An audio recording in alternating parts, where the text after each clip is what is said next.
Poor cleaning. Lady Blue Bubbles to calm a boy. Unaware, the billionaire CEO would change her life forever.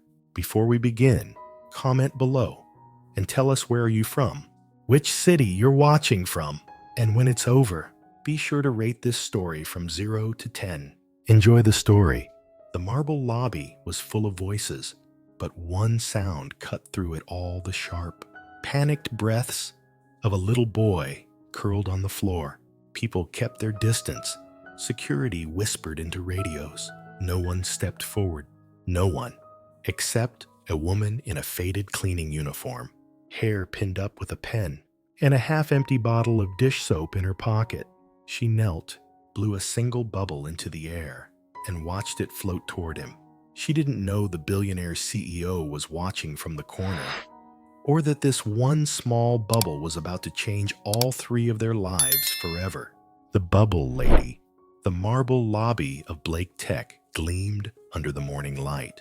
All glass and polished stone, the kind of place where every sound seemed to echo. But today, one sound rose above the soft chatter and ringing phones. The uneven breaths of a boy sitting cross-legged on the floor, his knees pulled tight to his chest. He rocked forward, then back, eyes wide and glassy, as if staring at something no one else could see. People skirted around him. A manager whispered into his phone, "He's having another episode." A security guard shook his head and muttered, "Don't get too close." On the 25th floor, Nathaniel Blake saw it all on the security feed and froze. His son, alone. In the lobby, he left his office mid-meeting, ignoring his assistant calling after him, pounding the elevator button like it owed him something. Down below, Lily Carter hadn't thought. She'd simply moved, dropping her cleaning bucket by the wall. She sat on the cold marble, a few feet from the boy. No words, no touch, just a slow unzip of her apron pocket and a small, battered bottle of dish soap. She added a splash of water from her flask, lifted the wand, and blew. A bubble caught the light and drifted. The boy's rocking slowed. Another bubble rose, lazy and round, and his breathing evened out. His gaze followed it, his shoulders loosening, as if someone had lifted a weight from them. By the time Nathaniel burst into the lobby, out of breath and ready to take charge, he stopped dead. His son was quiet, still, watching the woman in cleaning clothes send bubbles into the air one by one. Like each had a purpose. No one else spoke. No one dared interrupt. Owen reached out, touched a bubble with one tentative finger, and let out a small, almost inaudible laugh. Lily smiled back, finally sensing someone behind her. When she turned, her eyes locked with the tall man in the dark suit, and her breath caught. "I'm sorry," she said quickly, getting to her feet. "I thought he needed help. I didn't touch him, just bubbles." Nathaniel's eyes moved from her to Owen and back again. "He usually takes hours to calm down," he said quietly. He calmed himself, Lily replied, adjusting her apron. "I just stayed nearby. Sometimes that's all it takes." Owen's small voice broke in. It was her, the bubble lady. Lily crouched, smiling at him. "Yep, that's me. Bubbles and plungers works every time." Nathaniel straightened, something shifting behind his guarded expression. "You work here?" "Yes, morning shift. 3 months in. Lots of coffee. No raise." Her humor was light, but her hands were tight on her rag. "Your name?" "Lily Carter." He extended a hand. "Nathaniel Blake." "Yeah, I figured. Your face is on everything but the toilet paper." And in that strange, suspended moment, neither knew it yet, but a janitor with a pocket full of soap had just stepped into the center of a billionaire's world, and into the place his son's laughter had been waiting to return. Chapter 1. The Bubble Lady. The lobby of Blake Tech was designed to impress floor-to-ceiling glass that reflected the skyline, marble floors that whispered money under your shoes, and reception desks staffed by people whose smiles could freeze into politeness at a second's notice. But that morning, all the polish in the world couldn't hide the unease in the air. A boy sat on the gleaming floor just past the revolving doors. He was small for 7, knees drawn tight against his chest, his narrow shoulders hunched, his dark hair stuck to his forehead with sweat, and his wide brown eyes darted like he was looking for danger no one else could see. People had started circling him, giving him space, but not comfort. The receptionist had called for security. A manager spoke hurriedly into his phone, and a middle-aged woman in a tailored skirt suit muttered, "Is the nanny here yet? Don't get too close," the security guard warned, his tone protective but wary.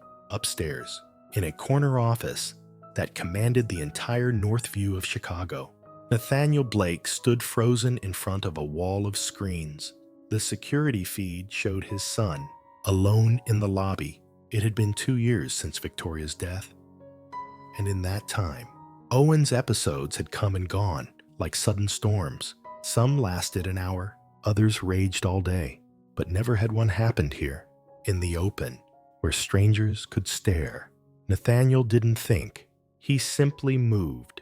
Down in the lobby, Lily Carter was halfway through scrubbing a coffee stain from the tile when she heard the sharp hitch of breath that didn't belong to the building's rhythm. She turned, bucket still in hand, and saw the boy. Something in her chest tightened. She'd seen this before, not with him, but in another life. The glassy-eyed panic, the way the child seemed to fold inward, disappearing into himself. No one touched him. No one spoke to him. They just waited for someone else to fix it. Lily set her bucket gently against the wall. She walked toward him slowly, like approaching a skittish bird. When she was a few feet away, she sat down cross-legged on the cold marble. She didn't reach for him, didn't ask questions. She simply unzipped the deep pocket of her apron and pulled out a small, battered bottle of dish soap. The label was peeling and the cap was cracked, but she always kept it for one reason, adding a splash of water from her thermos. She swirled the bottle and lifted the wand to her lips. One bubble slipped free, catching the light from the glass walls. It floated lazily toward the boy. His rocking slowed. His gaze followed the shimmer as it rose. Another bubble, then another. The boy's breathing evened out, his shoulders lowering, as though the simple act of watching something gentle in the air had anchored him back to the present. And that's when Nathaniel Blake burst into the lobby. He'd taken the stairs after the elevator seemed to crawl. His breath was uneven, his pulse hammering in his ears. But when he stepped into the wide-open lobby, he froze. Owen wasn't crying, wasn't gasping, wasn't lost. Instead, his son sat quietly, watching a woman in a faded cleaning uniform send soap bubbles drifting into the air like they were the most important thing in the world. Nathaniel didn't recognize her. She wasn't part of his executive team. She wasn't a therapist, or a nanny, or one of the specialists he'd hired over the past 2 years. And yet, the guard noticed him and started to speak. "Mr. Blake." Nathaniel raised a hand, silencing him. The woman's hair was pinned up with a ballpoint pen, a few strands falling loose around her face. She didn't look at Nathaniel. She kept her gaze steady on the boy, her breathing matching his now calm rhythm. Owen reached for a bubble. It burst softly against his fingertip, and a small laugh barely there, but real, slipped from his lips. The woman smiled back. Only then did she glance over her shoulder and see him. "I'm sorry," she said quickly, getting to her feet, but keeping her voice soft. "I thought he needed help. I didn't touch him, just bubbles." Nathaniel looked at Owen, then back at her. His voice was quieter than he expected. He usually takes hours to calm down. He calmed himself, she said, adjusting her apron. "I just stayed nearby. Sometimes, that's all it takes." Owen turned toward his father. It was her, the bubble lady. The woman crouched down again, meeting his eyes. "Yep, That's me. Bubbles and plungers. Works every time. Nathaniel studied her for a moment longer. You work here? Yes. Outsourced cleaning crew. Morning shift. 3 months in. Lots of coffee. No raise. What's your name? Lily Carter. He extended his hand. Nathaniel Blake.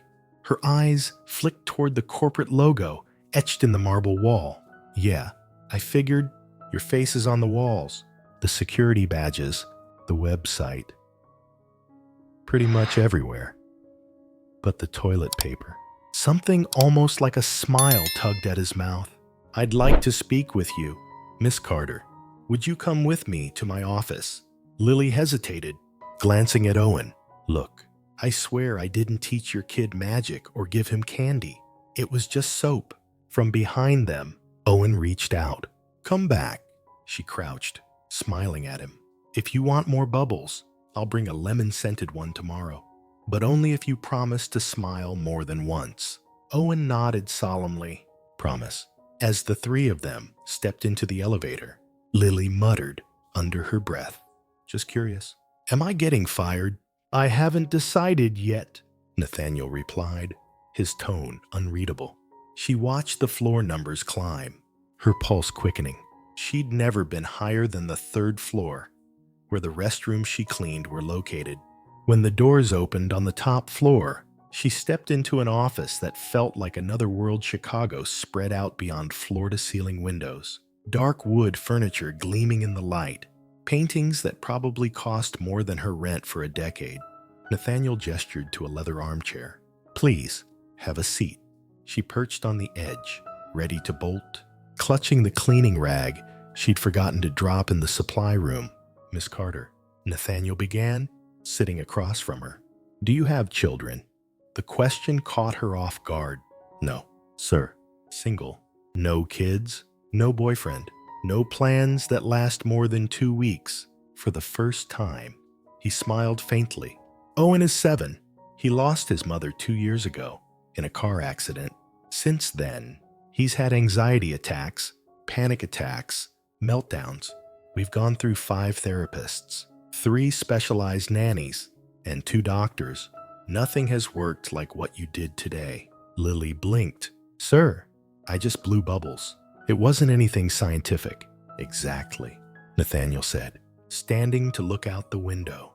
The experts analyze, diagnose, medicate. You simply showed up.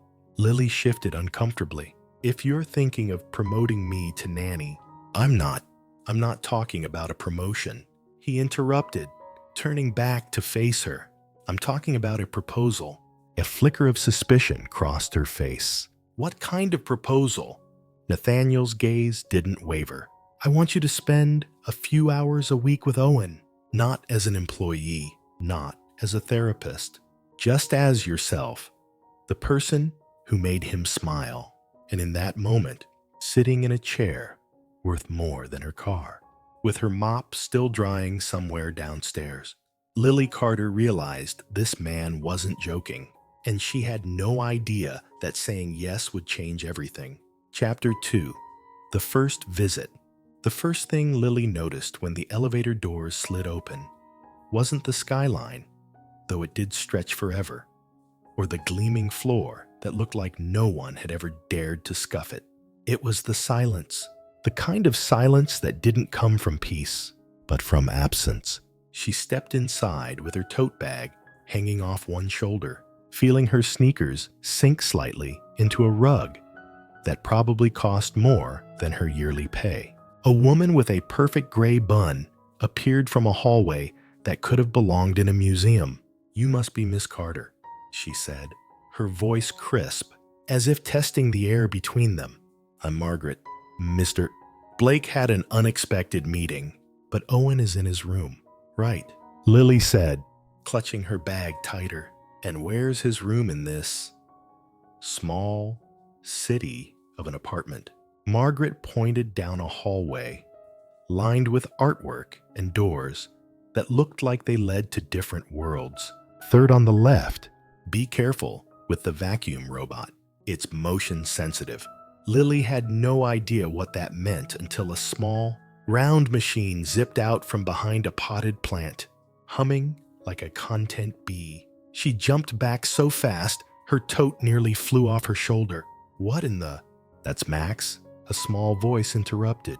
Lily turned to see Owen standing in his doorway, half smiling, like he'd been waiting for her to fall into Max's trap.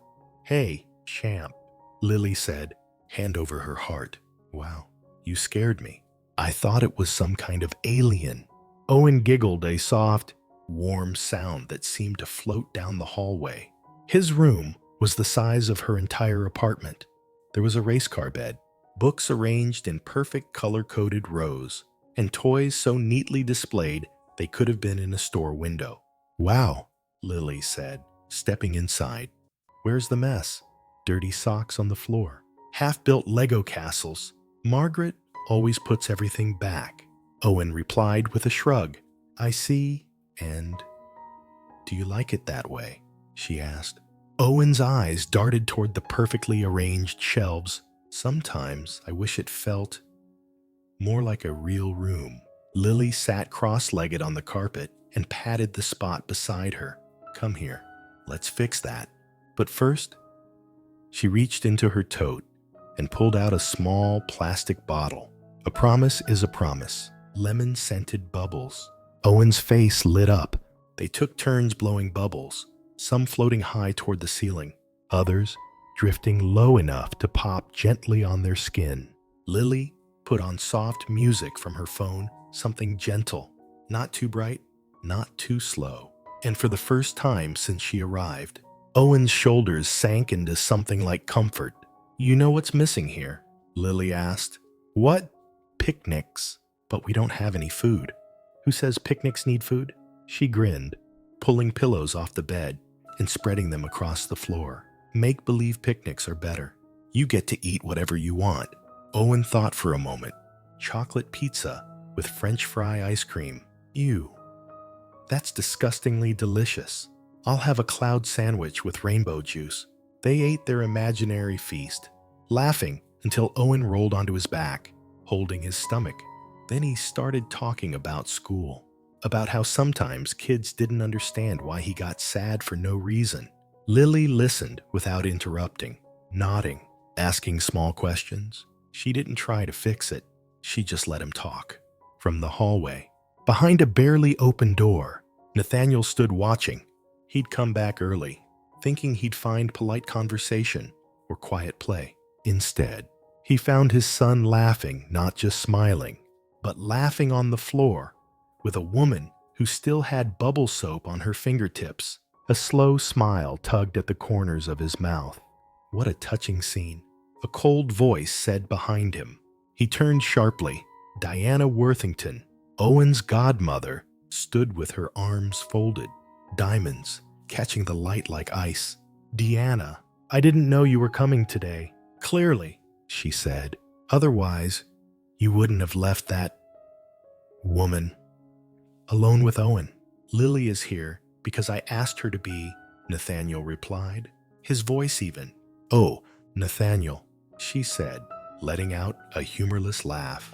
She's obviously after your money. It's the oldest trick in the book. Find a lonely man with a child, play the saint, and cash in. Nathaniel's jaw tightened.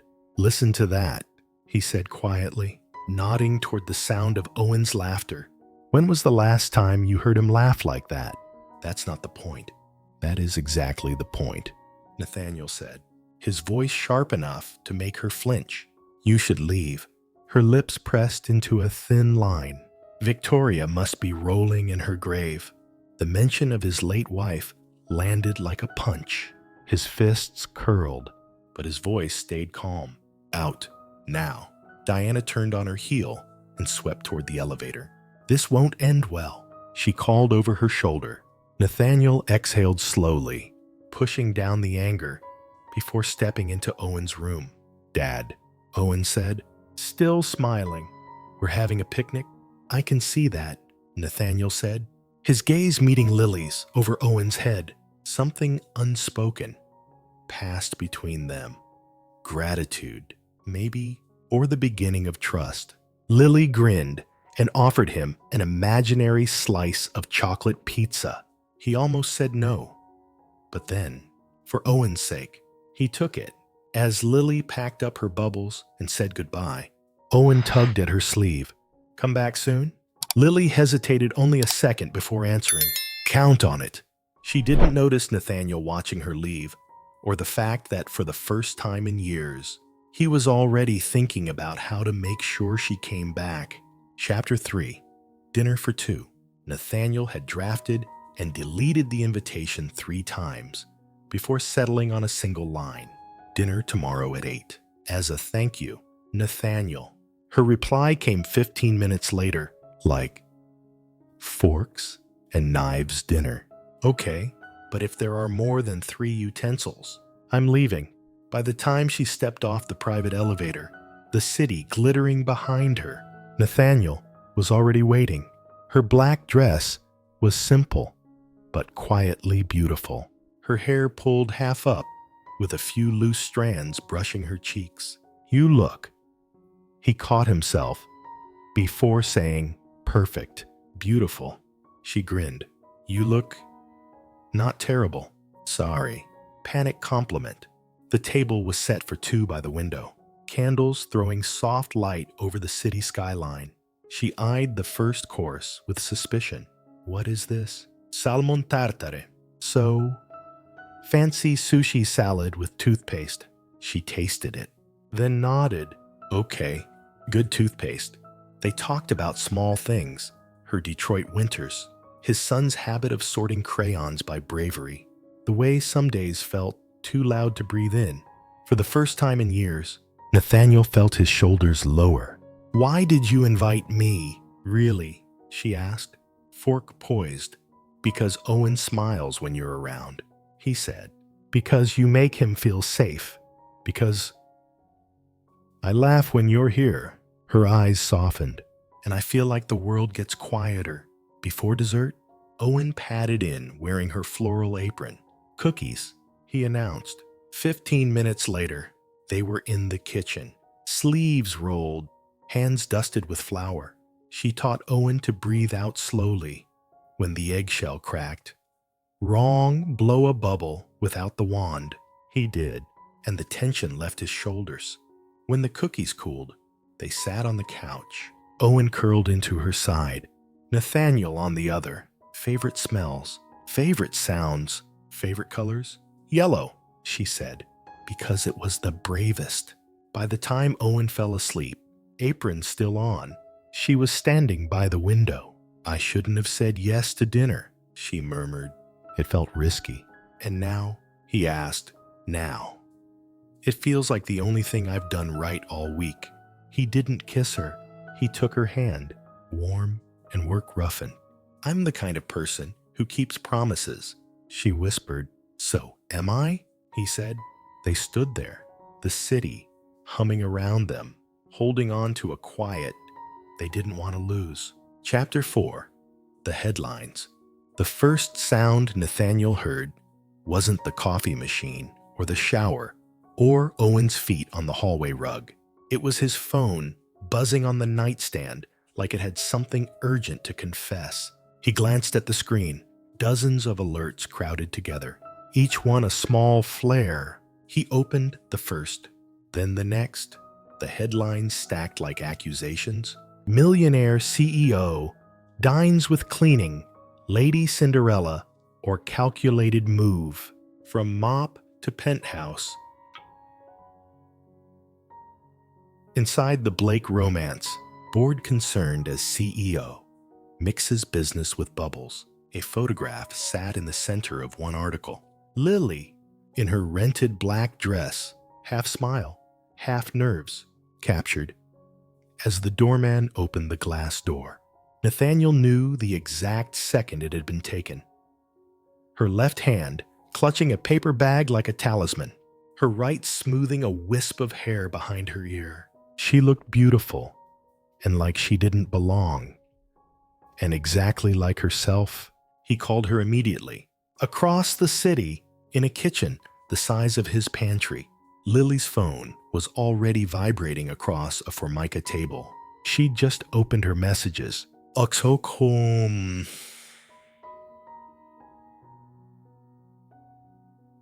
Go.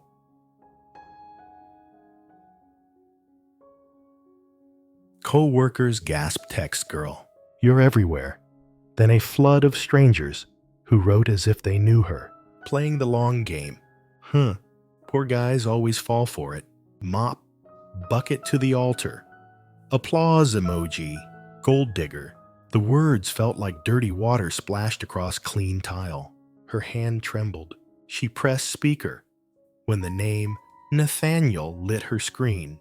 Are you okay? He said, voice clipped with control. The way a person spoke when their own house was on fire and they needed you to stay calm. Never better, she said, aiming at a joke and missing the target completely. I always dreamed of being a national punchline. Don't look. I'll handle this. You can't mop the internet. She meant it to be light. It wasn't. There was a pause that stretched. Lily, I won't let them touch you. They already did. She stared at the photo again at herself, at the doorman's polite suspicion. And it's not just me. What does that mean? It means you have a company to protect and a son who deserves quiet. Not this. Her voice thinned. I think it's better if I stop coming by for a while. No. It came out too fast, too sharp. Owen, we'll be okay. She lied softly. Kids are resilient. Lily, please. She whispered, don't make this harder. He heard the small click before he knew what it was. The line went dead. He tried again. Straight to voicemail. He texted. The bubble stayed blue and unanswered. In the silence after, the city pressed its forehead to the window. Wednesday arrived like a promise no one could keep. Owen sat at the bay window in pajama pants and a t-shirt, knees tucked up, chin resting on the sill. He traced invisible circles on the glass, each one a bubble only he could see. What time is it? He asked, without turning. 10 after 4? Nathaniel said, standing in the doorway, like a guest in his own house. She comes at 4. He said it like a rule gravity usually obeyed. I know. They waited together. The elevator dinged in the distance. Someone else's arrival. The door never opened for them. At 4:37, Owen slid off the sill and walked to his room. He didn't slam the door. He closed it carefully, the way you close a book and press your palm to the cover. Because the story hurt, and you're not ready to let the characters go. Margaret found Nathaniel in the kitchen, staring at a bottle of dish soap in the drawer, like it might offer counsel. She's a good woman, she said quietly. I know. She's hiding from the wrong kind of storm. I know that too. Then perhaps you should open an umbrella and go find her. He almost smiled. Margaret, did you just tell me to chase a woman with dish soap? She didn't smile back. I'm telling you to stop letting other people define what's true in your house. But Nathaniel was already walking the knife edge he'd feared since the first day in the lobby. He could protect his company. He could protect his family. He wasn't sure how to protect both at the same time. Somewhere between duty and love. He'd misplaced the map. Lily lasted 3 days pretending she wasn't watching. She didn't go online. But the headlines kept finding her in line at the bodega, in the break room, via a coworker's accidental scroll, in the sidelong glances of neighbors who suddenly remembered they needed to check the mail when she walked past. Someone had printed out a photo and taped it to a supply closet door with a post-it. From bubbles to billions, she pulled it down without a word, folded it in 4, and dropped it in the trash. When her hand didn't stop shaking, she gripped the sink and watched the faucet run like it could rinse the ache out of her.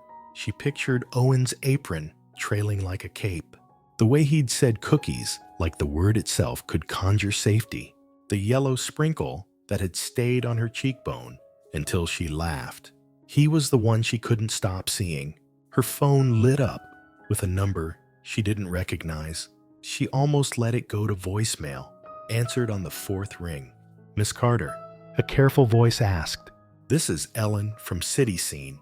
We'd love to get your side of—" She hung up, turned the phone off, stared at the blank screen until her own reflection came into focus.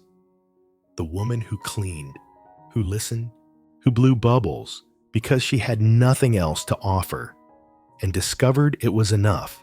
Except now, the world wanted more than enough. It wanted a spectacle. By Saturday, the apartment felt too small for all the things she wasn't saying. She walked to the lake, to the stretch of water that cut into the city like a mirror and made everything look honest. She sat on a bench, fingers knitting and unknitting themselves. A child ran by, chasing a bubble that had escaped from someone's birthday party. It floated past her face, wobbly, iridescent, a small globe full of borrowed sky. She reached out without thinking and touched it. It popped against her fingertip, gone. And somehow, still there, in the thin film, it left on her skin. "You don't get to erase me," she told the empty air. She wasn't sure if she meant the internet or her own fear. A woman sat down at the far end of the bench and pretended not to notice the way Lily wiped her eyes with the heel of her hand. "Pretty day?" the woman said. "Yeah. Got a kid?" the woman asked gently, nodding toward the birthday crowd. "No." Lily said, "Yes. Not biologically." She stopped. The words were a hallway with too many doors. The woman smiled like she understood anyway. "Some of us love other people's kids like they're ours. Doesn't make it less real." She stood, tucked a napkin-wrapped cupcake under Lily's palm, and walked back to the party without asking for a name. Lily looked at the cupcake, yellow frosting, brave color. She didn't eat it. She just held it and let the truth settle. Running had felt like protection. It also felt like a lie. She turned her phone back on. It vibrated before the welcome screen cleared. 47 missed calls, 23 voicemails, dozens of texts. She didn't open them. She scrolled to Nathaniel and hovered. Breath stalled in her throat. She didn't call. She opened a new note and wrote to the only person she could talk to without making anything worse. "My dear Owen," she began, and told him the truth in small, careful words. That grown-ups sometimes got scared and made the wrong kind of quiet. That she was sorry. That she was still sending bubbles through the air whenever the world felt too big. When she finished, she tucked the letter into an envelope and wrote his name, like a promise, across the front. On Monday, she left it with the doorman, who took it like he was holding something alive. "For Owen," she said. "Please." Tom's eyes warmed. "He's been waiting at the window," he said quietly. "Every day." Lily nodded and walked away before the words could undo her. Inside the tower, Owen tore the envelope open with the urgency of a boy who'd been trying not to cry in front of grown-ups. He read the letter once, then again, then pressed it flat against his chest like a shield. "Dad," he called, voice small and echoing. Nathaniel came fast. He'd been living in the kind of constant readiness reserved for emergencies and fathers. "What is it?" "She says she's sorry," he said, eyes racing across Lily's handwriting. "She says she didn't do anything wrong, but she has to fix things." "Let me see." Nathaniel took the letter with hands that wanted to shake and didn't. He read every line like a thirsty man drinking slow. "Invisible bubbles. Brave boy. Take care of your dad." He folded it carefully, then unfolded it, as if the paper might reveal a map the second time. "Can we go find her?" Owen asked, the words breaking in the middle like a twig. Nathaniel crouched so they were eye to eye. "I'm gonna try," he said, and in the same breath, he thought of shareholders and schedules and the board members who already had opinions about his heart. "I'm going to try right now." He didn't wait for permission from a calendar. He called Sarah, cancel the investor lunch, push the European call. "Clear my afternoon." "Understood," she said. No questions asked. Then, softly, "Do you want the car?" "No, I want my son." Owen's coat was on before Nathaniel could hang up. "Where are we going?" "To see if the person we say we are is the person we actually are." Nathaniel answered, more to himself than to the boy. First stop, her apartment. They drove through a city that had learned all their names without earning the right. They climbed 3 flights of stairs that knew Lily's morning footsteps and her tired, late ones, too. They knocked on 3B, and when the door opened just a sliver, they found an empty room behind it. The landlord shrugged. "Left at dawn. Paid up. No forwarding." "Did she say where?" Nathaniel asked. "Detroit," the landlord said, as if answering a question about the weather. Something about kids. Nathaniel closed his eyes for 1 second. When he opened them, resolve had steadied inside his chest. "We're going to Detroit," he said. Owen's hand slid into his. Now, the world would build more headlines from that decision. But the story they were writing didn't belong to the world. Back at Blake Tower, while Nathaniel rerouted his life toward the only thing that had felt true in months, a different kind of meeting was being scheduled without him. Richard Mason, the board chair, with a handshake like a contract and a smile that never reached his eyes, forwarded a string of links in a private thread. Optics worsening.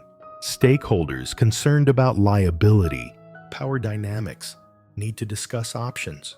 When Nathaniel's assistant sent back the automatic out of office for the afternoon, Richard typed 3 words to the thread and hit send. Ada, tomorrow. The next chapter was preparing its teeth.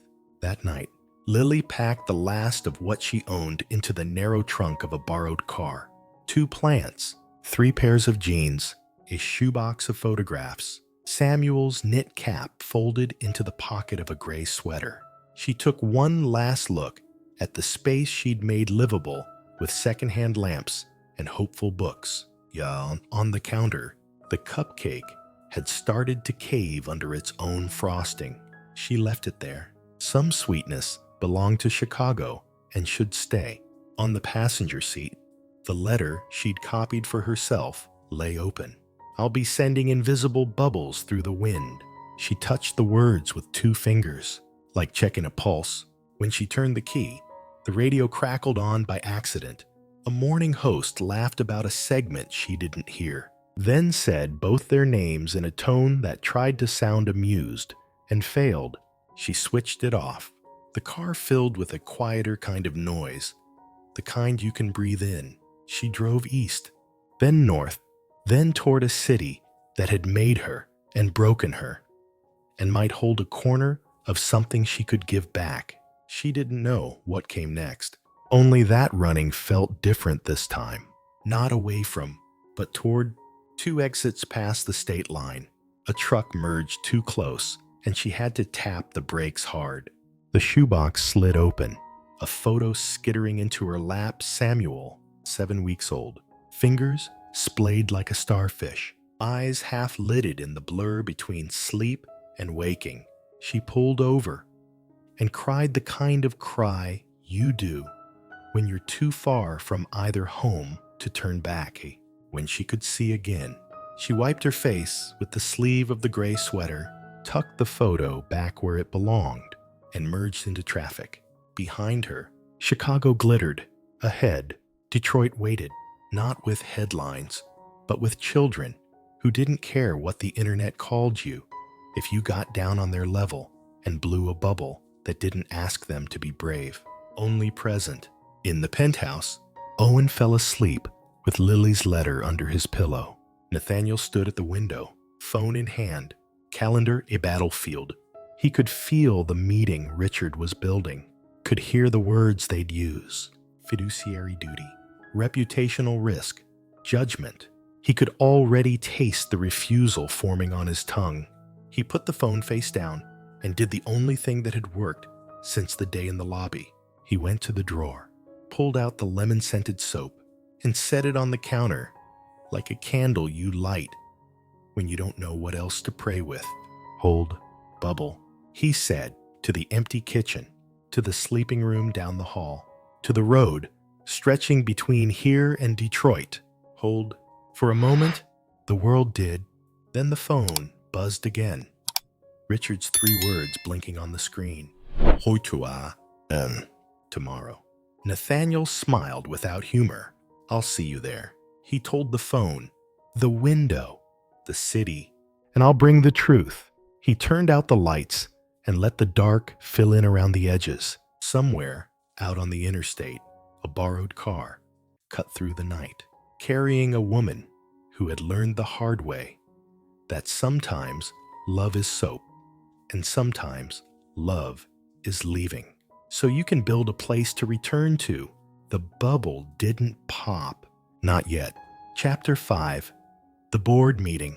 The boardroom on the 43rd floor was a cathedral of glass Chicago, laid out like a ledger beyond the windows. The lake a straight blue line that made everything look simple. Inside, nothing was Nathaniel. Richard Mason began, not bothering with greetings. His cufflinks flashed like small verdicts. We have a problem. Across the table, 6 faces arranged themselves into concern. Margaret Winters folded her hands. Harold Peterson set his glasses on a legal pad, as if he might need both hands free to lift something heavy like a CEO out of his own life. Our stock alerts have been nonstop since dawn, Margaret said. Investors are calling. This relationship is creating risk. Optics, Harold added, as if the word could do the work of a gavel. Power dynamics, liability. Nathaniel let them stack the phrases, brick on brick, until he could see the wall they were building between him and the truth. He spoke when the mortar dried. We had our best quarter on record, he said evenly. R&D is ahead of schedule. The accessibility suite is on track for beta. If you're questioning my judgment, use numbers. We are questioning judgment, Richard replied, leaning forward. Not because of performance yet, but because you're introducing an unpredictable variable. A cleaning staffer you are romantically involved with. Her name is Lily, Nathaniel said. Quiet but precise, and she is not a variable. She's a person who calmed my son when 5 therapists couldn't. That's not the point, Margaret said, softer than Richard, but no less firm. There are legal exposures, HR boundaries, potential claims, precedent, and headlines don't distinguish between nuance and scandal. Richard slid a folder across the table. Inside, printouts, grainy lobby photos, bold type, commentary that mistook cruelty for wit. End it, he said, publicly, cleanly. Now, issue a statement clarifying boundaries. Return focus to the company. Nathaniel looked down at the photos. Lily, mid-step, under the lobby lights, a paper bag clutched like a talisman. She looked brave. The way yellow is brave, showing up even when it feels foolish.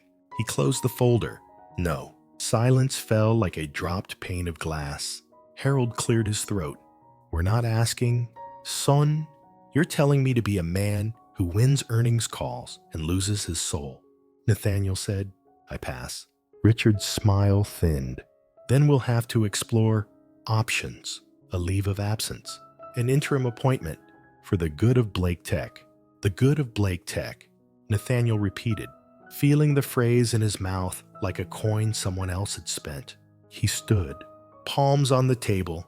The good of Blake Tech is the reason we exist, to build tools that make hard lives easier, to make rooms gentler for kids like my son. The day optics matters more than outcomes is the day we should all go home.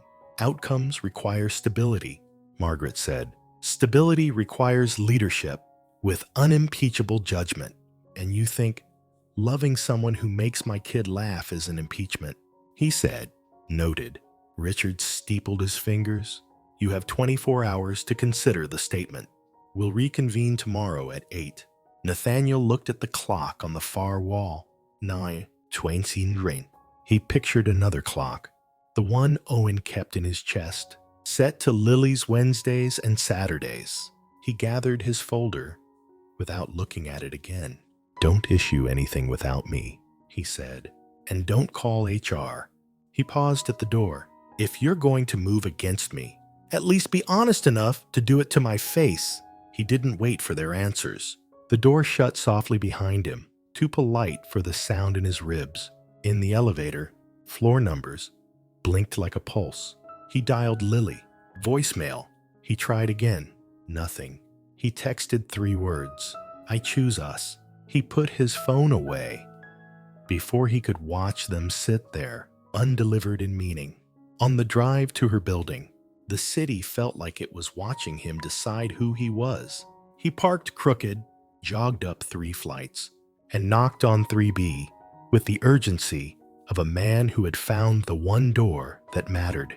She opened on the chain, then let it fall. The apartment smelled like coffee and lemon cleaner, and something quieter resolve-y. Maybe her hair was up, no makeup, eyes rimmed, the way eyes are when you've been brave in the wrong direction. "What happened?" she asked. "They want a statement. They want me to choose the company over you." "You shouldn't have to think about that," she said. "You know the answer." "I do," he said. "It's you." She looked away. Jaw tight. "No, Nathaniel, the answer is the company. You built it. People depend on you. I refuse to be the reason you burn it down." "It's not burning," he said. "It's changing. You can't steer a ship and set it on fire at the same time. I can change its course by throwing me overboard." She laughed once, a sound with no air in it. "I won't let you lose everything because of me." "I'm not losing anything," he said. "I'm choosing." There's a difference between what and what. Between the life the world expects and the life that's actually alive. He stepped closer, then stopped himself 1/2 step short. "Lily, I don't want the version where the house goes quiet again." Her hand lifted, like she might touch his sleeve, then fell. "And I don't want the version where Owen learns that loving someone means they wreck your life." "Is that what you think I'll teach him?" "It's what the world will say I did." He opened his mouth, closed it. She was trying to save him with the only tool she trusted leaving.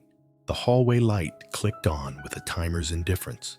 Footsteps pounded up the stairs, small, fast. A frantic knock seized the door just as Lily reached for the chain. She swung it open and had just enough time to gasp before Owen flew past her into the room. "Lily," he sobbed. A single word filled with 7 years of everything.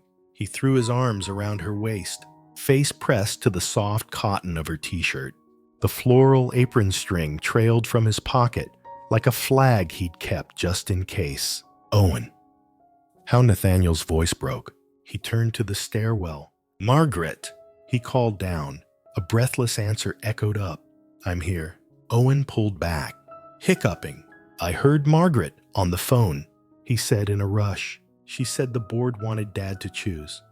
And I got scared. And I found the address on his desk. And I told the taxi it was an emergency. And..." Lily cupped his face. "Big breath," she whispered.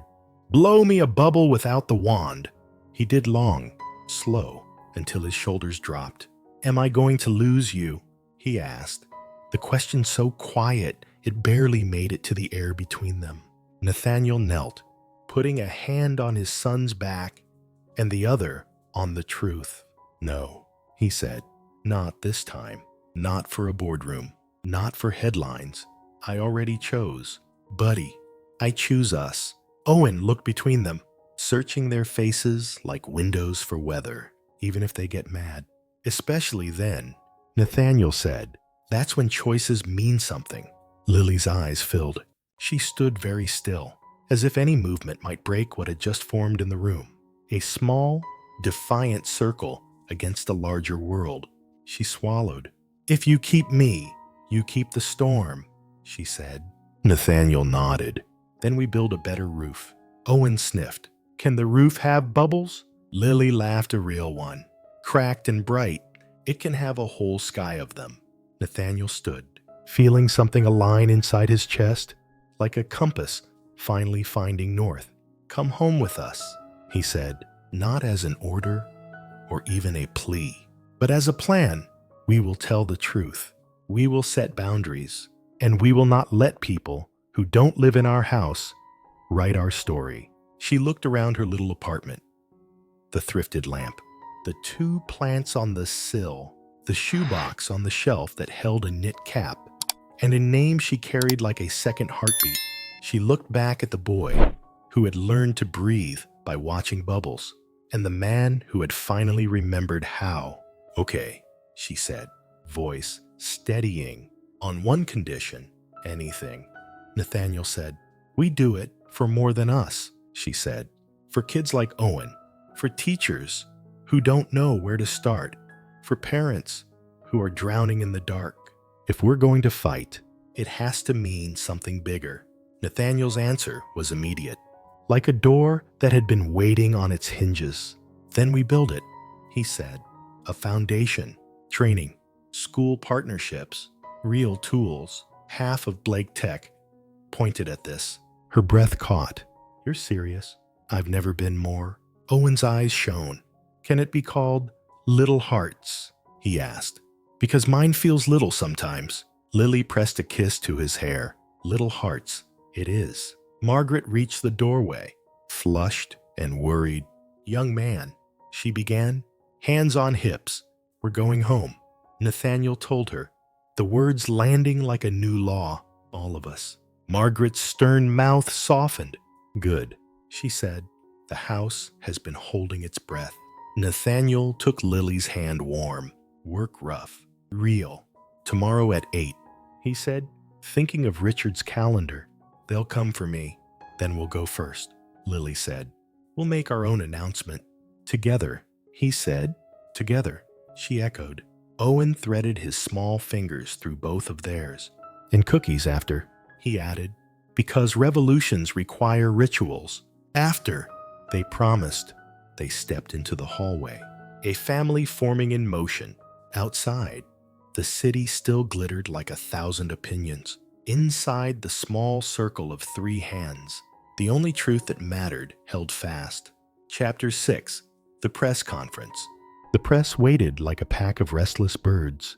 Cameras perched, microphones angled forward. Outside the Blake Tech headquarters, the plaza was all glass and sun, but the air buzzed with something colder, anticipation sharpened by rumor. Nathaniel stood just inside the doors, tie loose palms against the cool steel of the handle. Beside him, Lily adjusted the cuff of her thrift store blazer. It wasn't designer, but it fit her, the way honesty fits a person, imperfect, unpolished, but undeniable. Owen sat cross-legged on the bench, holding the bottle of dish soap in his lap like a talisman. You don't have to do this, Nathaniel murmured. I do, Lily said, because they don't know me, and because I want Owen to see that we don't run from truth. The door slid open, and the sound hit them clicks, shouts, overlapping questions. Nathaniel's hand found hers. Together, they stepped into the light. The first reporter's voice cut through. Mr. Blake, is it true? You're romantically involved with a member of your cleaning staff? Yes, Nathaniel said. Steady. Her name is Lily Carter. She's extraordinary, and she's here today because this company doesn't hide the people who make it better. Another voice. Isn't this a conflict of interest? Lily stepped forward. If caring about someone who makes your child laugh is a conflict, then I'm guilty, but I'm not here for titles or money. I'm here because sometimes the right person in the right moment can change a life. Owen changed mine. I hope I changed his. A hush spread through the crowd, thinner than glass, but just as fragile. Nathaniel broke it. Effective today. Blake Tech is launching the Little Hearts Initiative, a foundation dedicated to training teachers, equipping schools, and supporting families of children on the spectrum. Half of our annual philanthropic budget will go to this. It's not charity. It's necessary. Owen, who'd been quiet until now, stood up on the bench and spoke into the closest microphone. And there will be cookies. The crowd laughed a ripple that softened the sharp edges of the moment. Flashbulbs popped, but the questions that followed were slower. Kinder, when it was over. Nathaniel, Lily, and Owen walked back inside. The doors shut, muting the noise outside. Nathaniel let out a long breath. That could have gone worse. It could have gone better, Lily said. But she smiled anyway. Owen held up the soap bottle. We forgot to blow bubbles. Nathaniel grinned. Next time. And as they walked toward the elevator, hand in hand, the building felt less like an empire and more like a home. Chapter 7. The Break-In. The night felt gentle enough to trust. Rain stitched the city into a hush, and the penthouse breathed like a house that finally knew how. Owen slept with his floral apron balled under his cheek. Nathaniel scrolled through foundation drafts one last time. Lily, barefoot, moved through the kitchen, wiping counters that were already clean. A habit from years of leaving places better than she found them. Bed, Nathaniel said softly, closing his laptop. Even CEOs have curfews. Only in bedtime stories, she teased, leaning into his shoulder. He kissed her hair. Then the timer on the oven dinged 2 stray cookies. A small ritual against the world. They didn't hear the elevator stop 1 floor below. They didn't see the service stair door ease open in the back corridor where deliveries came and cameras didn't quite overlap. They only felt it later, the way a room can remember being entered. A draft slipped under Owen's door first. He stirred, turned, kept sleeping. The first wrong sound found Lily. A soft click from the supply hall. She'd walked 100 times now. The closet where the vacuum lived, where she'd once kept her mop, and a battered bottle of soap. Old muscle memory tugged her attention. She set the tray down. Nathaniel, she whispered. He heard it too. The second click. Polite as a knock in the wrong place. He pressed a finger to his lips, crossed to the console, and killed the main lights. The city became their lamp. In the dim, he moved like a man who'd spent years mapping risk. His hand brushing hers, and then letting go. Not because he wanted to, but because he needed to. Call security, he mouthed. She shook her head and mouthed back. Owen, she slipped down the hall, opened the boy's door, and placed a palm on his back. Warm breath. Safe. She eased the apron from under his cheek and tucked the blanket higher. Bubble breath, she whispered, and he sighed like a tide going out. A faint metallic scrape answered from the office, where the little Hearts files were spread in careful stacks, where her laptop slept with tomorrow's speech inside it. Nathaniel reached the office doorway and stopped. A slim beam of light crawled across the floor, then lifted gloved hands riffling through folders, a masked profile turning toward the desk. Not a smash and grab, a search. Hey, Nathaniel said, his voice level and low, the way you speak to an animal you don't want to spook. Wrong apartment. The figure jerked. A drawer slammed. Paper fluttered like white birds startled into flight. For a beat, they faced each other. The billionaire CEO, who'd built an empire on control, and a stranger who'd come to take what could not be rebuilt. Easily trust. Walk away. Nathaniel warned. Stepping into the threshold, the intruder bolted not toward the door, but deeper, through the side hall toward the kitchen and the service stairs beyond. Lily appeared in that hallway at the same time, a silhouette in Owen's nightlight glow, barefoot on cold wood. He saw the gloved hand first, the shoulder lowering to shove past. Instinct rose faster than fear. Stop, she shouted, grabbing the first thing near the cooling rack. Metal rang. The intruder swerved, clipped the island, and a satchel spilled. A flash drive, a portable stamp, a handful of folded papers with her name printed at the top. Lily froze. The stranger lunged for the satchel. Nathaniel reached him in 2 strides. They collided against the pantry door. A thud that woke the house. Owen's voice came small and frightened. "Dad, it's okay," Nathaniel called, pinning the man enough to see his eyes calm. "Professional, not desperate. Hired." The elbow came quick. Trained, pain bloomed in Nathaniel's ribs. Grip loosened. The man slipped past and vanished into the service stairwell. The door side shut. Silence rushed in. Then alarms delayed. Embarrassed, waking late to the danger, security's voices crackled through the intercom. Margaret's door opened down the hall. Owen's feet pattered fast toward Lily. "I'm here," she said, kneeling, pulling him close. His heart raced under her palm like a small bird. "I'm here, champ." Bubble breath. 3 slow exhales. His shoulders dropped. Nathaniel braced a hand on the island. Breath sharp, a bruise blooming under his shirt. He looked at the floor, papers fanned at his feet. Credentials that weren't hers. Titles she'd never claimed. Dates turned into lies. The flash drive lay on its side, patient as a trap. Lily's face changed first shock, then the old, hard lesson of blame, arriving before truth. "They were going to plant them," she whispered. "In my laptop. In your files."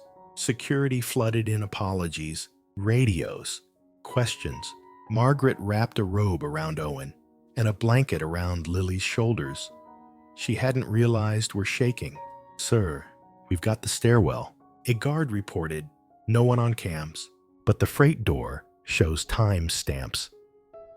Someone knew blind spots.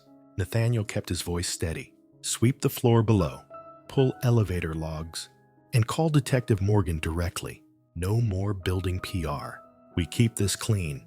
He crouched and picked up one of the forged documents. Lily Carter, M. Aide, University of Lakeshore, an institution that didn't exist. The paper smelled faintly of toner and something sour fear. Lily reached for his wrist.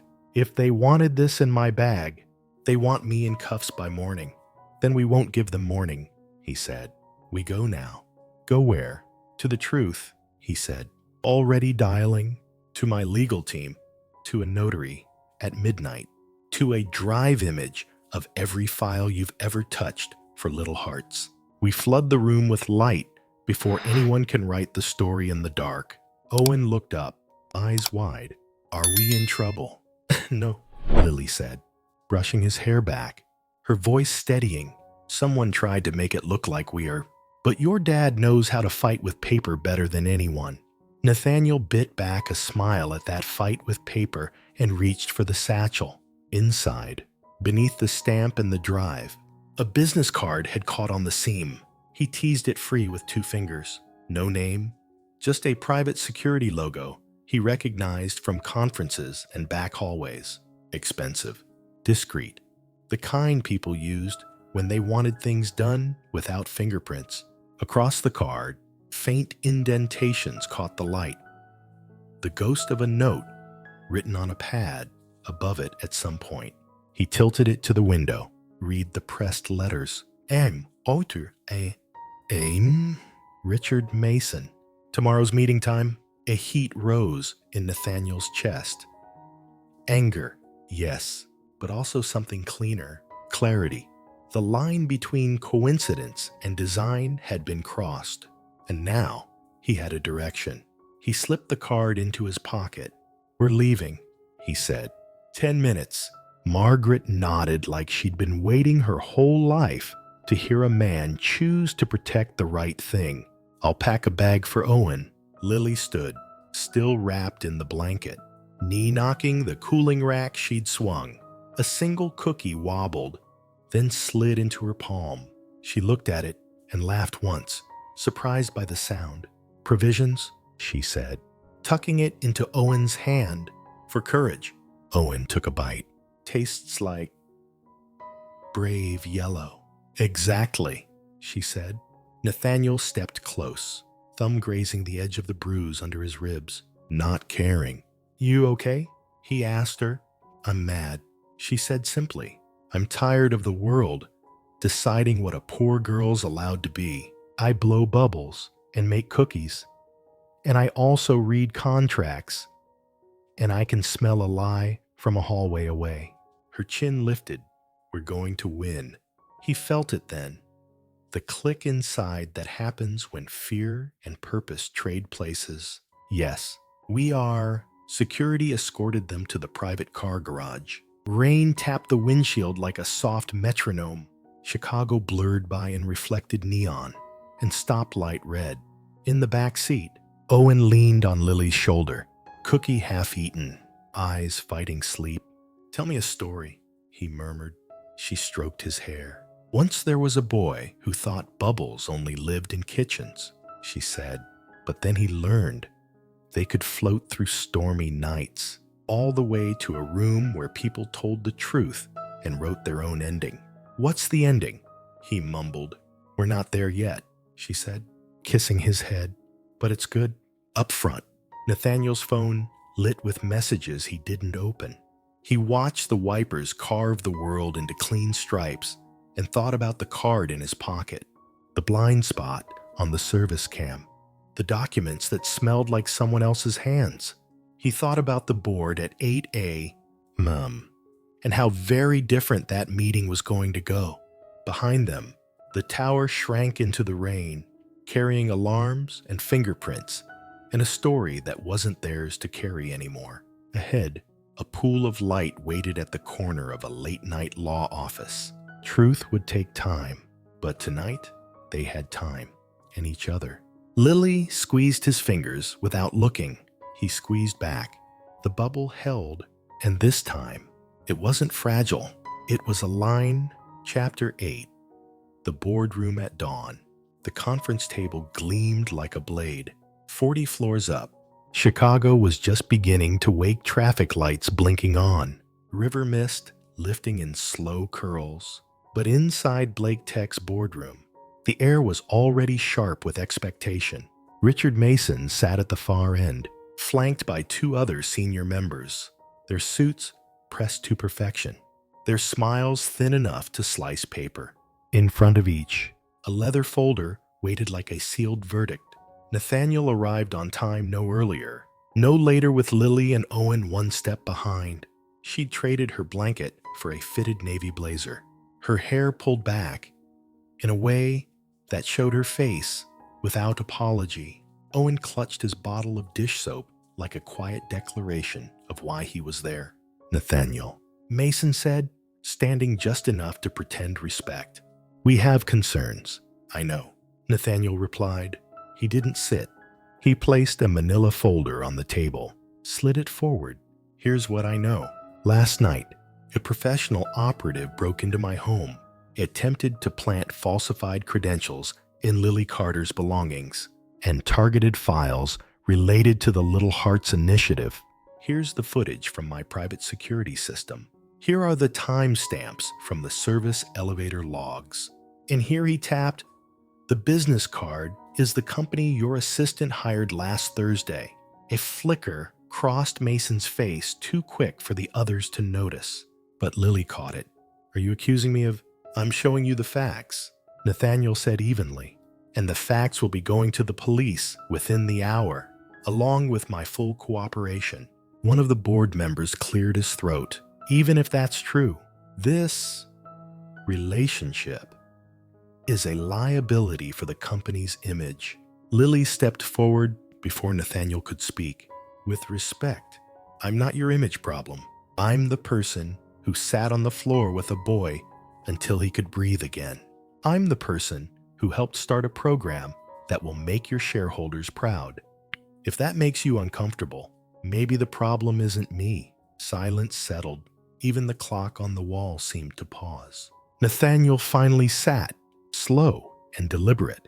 "You can vote to remove me if you want, but you'll do it, knowing you're voting against a man who chose transparency over comfort and a foundation that will do more good in 5 years than most companies manage in 50.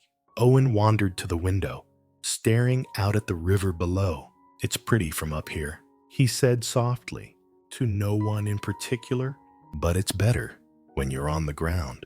Lily smiled faintly. "That's because you can see people's faces." Something shifted in the room. Not a victory, not yet, but a fracture in the wall Mason had built. One of the board members closed his folder without opening it. "We'll reconvene this afternoon," he said, with all evidence reviewed. Nathaniel rose. "Do that, and know I'll be here." He looked to Lily. "We'll both be here." They left together, Owen skipping once in the hallway because the air felt lighter than when they'd walked in. In the elevator, Lily let out a breath she didn't realize she'd been holding. "Do you think they'll believe you?" "I don't need all of them to believe me," Nathaniel said. "Just enough to keep the truth standing." The doors opened to the lobby, and for the first time in weeks, the security guard at the front desk smiled at Lily like he'd been waiting to see her. Chapter 9. The Ultimatum. Rain blurred the city into watercolor, the kind that runs if you breathe on it. Nathaniel waited in his office with the lights low, jacket off, sleeves rolled, the day's fight still pulsing in his ribs. Lily stood at the window, palms tucked into her blazer, sleeves for warmth, down the hall. Owen built a quiet fort out of couch cushions and the floral apron, because some nights you need a small house inside the big one. Richard Mason arrived without knocking, flanked by a lawyer who smelled like dry ink and expensive paper. He set a slim folder on the desk and slid it forward with 2 fingers, like a dealer who already knew the hand he'd given you. "Here it is," Mason said. "A path back to stability." Nathaniel didn't touch the folder. Say it out loud. "Official separation from Miss Carter. A public apology for crossed wires with a vendor. Sunsetting the Little Hearts initiative in favor of a broader, less personal CSR program.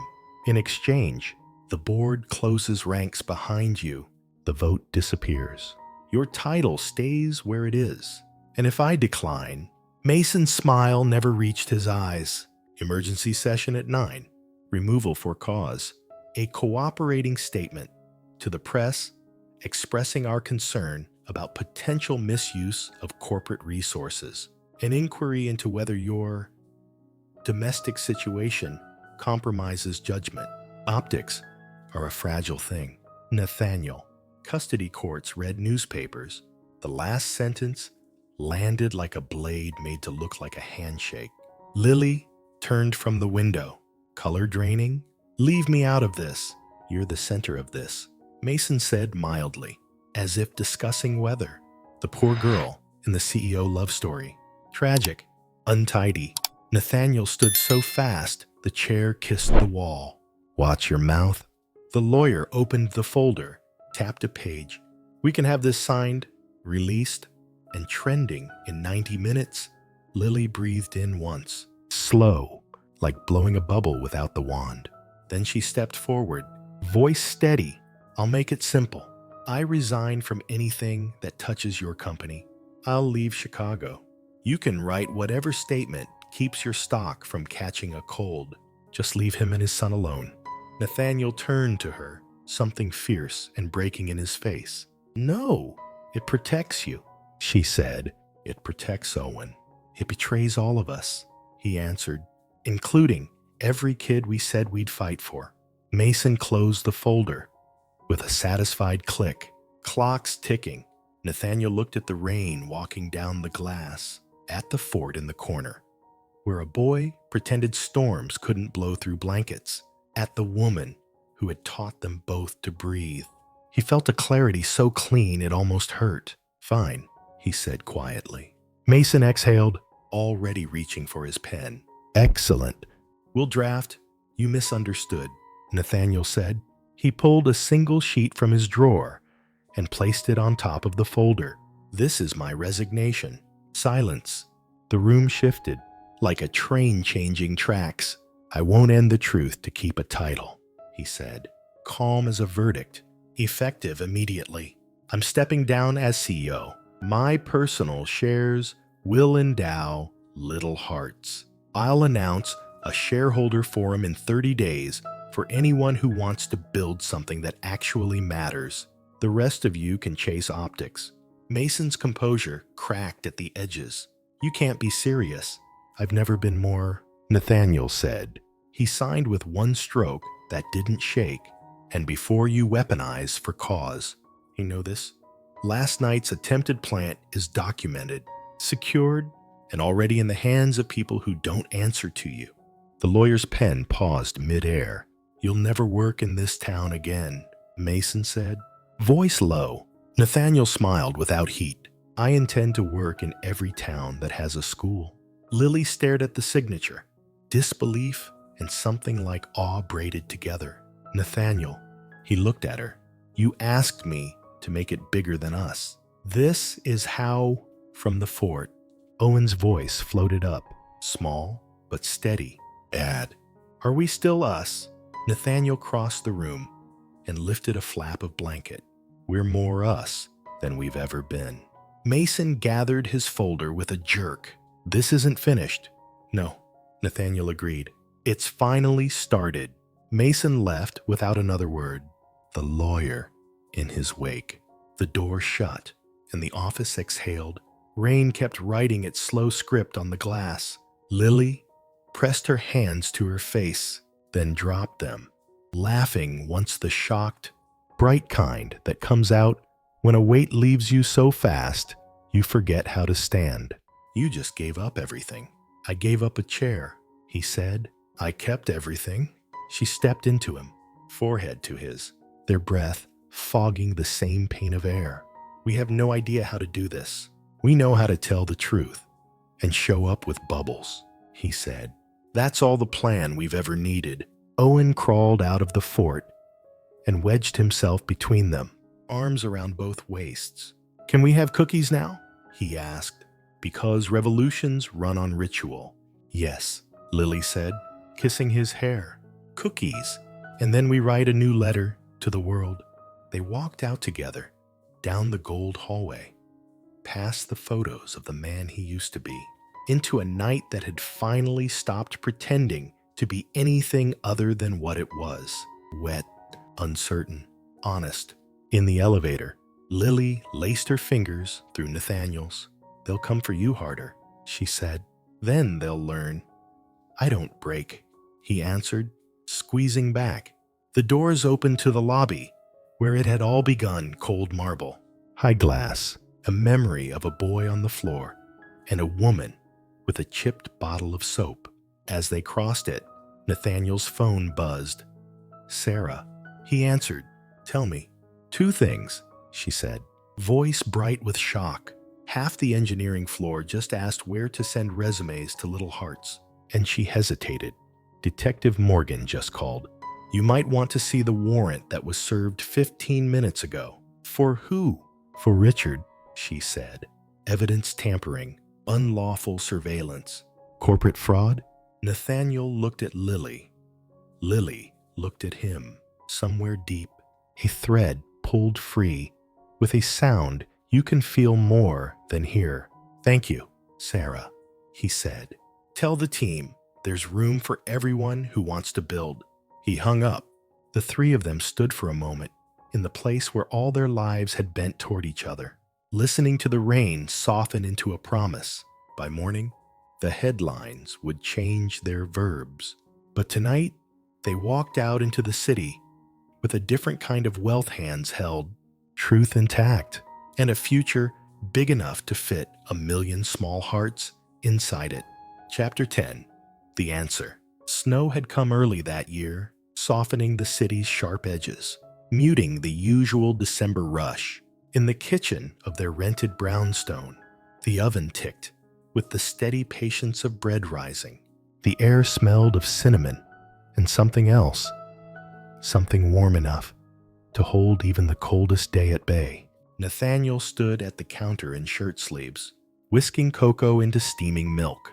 Owen sat at the table, building a fort out of gingerbread pieces, narrating each step to Lily, who pretended not to notice the frosting smudging his cheek. Architectural integrity is very important. He declared, "It's frosting, not cement," Lily teased, handing him another gumdrop. The doorbell rang. It wasn't the sharp, hurried sound of a delivery. It was 3 measured chimes. Like a question, Nathaniel wiped his hands and opened the door to find Detective Morgan, coat dusted with snow, a plain envelope in her gloved hand. "Thought you'd want to see this yourself," she said. "It's official. Mason's been indicted. Evidence from your break-in sealed the case. He's not walking away from this one." Nathaniel took the envelope. Its weight, both light and final. "Thank you." Morgan smiled faintly. "You 3 deserve a quiet Christmas." When she left, Lily stepped beside him, reading his face before looking at the envelope. "It's over. It's over," he said, the words almost strange on his tongue. Owen peeked from behind the gingerbread fort. "Does that mean we can stay?" Nathaniel crouched to meet his eyes. "It means we can do whatever we want. No one can take that away now." Lily crossed her arms, half smiling. "And what do we want?" Nathaniel looked between them. The boy who had learned to breathe without fear. The woman who had taught them both how. The kitchen that smelled like a life they hadn't dared imagine. "We build," he said simply. "Little hearts, bigger dreams. Maybe a real gingerbread roof that stays up this time." Lily laughed, shaking her head. We, he repeated, with the kind of certainty that leaves no room for doubt. They sat together that evening, at a thrifted table covered in mismatched plates. Outside, the snow kept falling, but inside, the world felt finished and beginning all at once. After dinner, Owen presented them with an envelope of his own folded construction paper, taped shut. Inside was a crayon drawing of 3 stick figures holding hands under a sign that read, "Home." "What's the sign for?" Lily asked, her voice soft. Owen grinned. "It's the answer." Nathaniel met Lily's eyes, and for the first time in years, neither of them had a question left. "The light we kept." Winter stayed longer that year, not the bitter kind, but the quiet kind, the kind that lets you hear your own heartbeat in the stillness. The city outside kept its usual pace, headlines changing, buildings rising, deals being made, but in the little brownstone on Willow Street, time moved differently.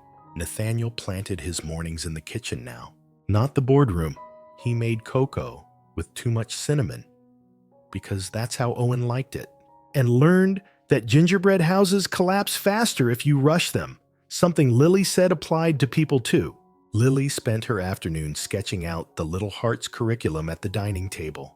Sleeves rolled up, pencil behind her ear. She said the program wasn't about charity. It was about belonging for kids who thought the world didn't have a place for them. And Owen built forts that stretched from couch to kitchen, made signs for imaginary bake sales, and, on one particular evening, whispered to Lily, while Nathaniel pretended not to hear, "We're keeping him." "Right." "Yes," Lily answered, "we're keeping him." The night before Christmas, Nathaniel stepped out onto the small front porch. The snow was still falling, the streetlight catching each flake like it wanted to hold it forever. Lily joined him, her coat brushing his, 2 mugs warming their hands. "This isn't the life I planned," she said. "It's the life we chose," he replied.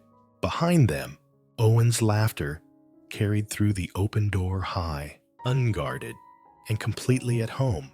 And for the first time in years, Nathaniel realized he wasn't looking for the next big thing. He was already living it. Tell us, what are your thoughts on this story? Leave a comment and rate it from 0 to 10.